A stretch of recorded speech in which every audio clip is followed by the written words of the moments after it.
ஸ்ரீமன் நாராயணீயம் 26ஆம் தசகம் கஜேந்திர மோக்ஷம். பண்டோர் நாளிலே இந்திரத்யும்னன் பாண்டிய நாட்டிலே அரசாண்டிருந்தோன்.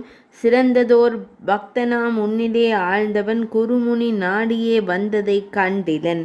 அகத்தியன் சினந்தான் கர்வமென்றெண்ணியே நாகமாகென்றான். அரசன் ஆணையானான் எண்ணமதை என்றும் உன்பால் வைத்ததால் மண்ணிலே சிறந்ததோர் களிறாகி நின்றான்.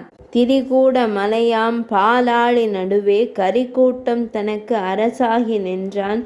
அரி உன்னை மனம் தன்னில் வைத்து நின்ற பக்தன் அரிதன்னை விஞ்சியதோர் மேன்மை கொண்டிருந்தான்.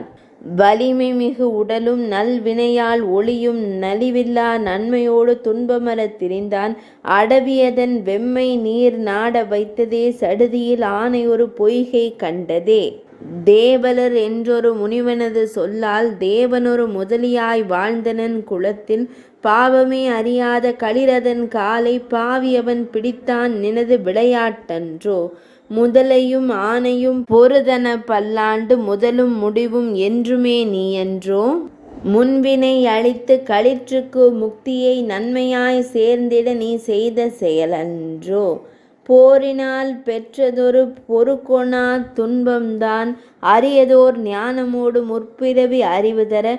கமலமலர்தான் கொண்டு நின்னை அர்ச்சித்து நிமலன் நின்புகழ் பாடித் தொழுதேதான் நின்றானே.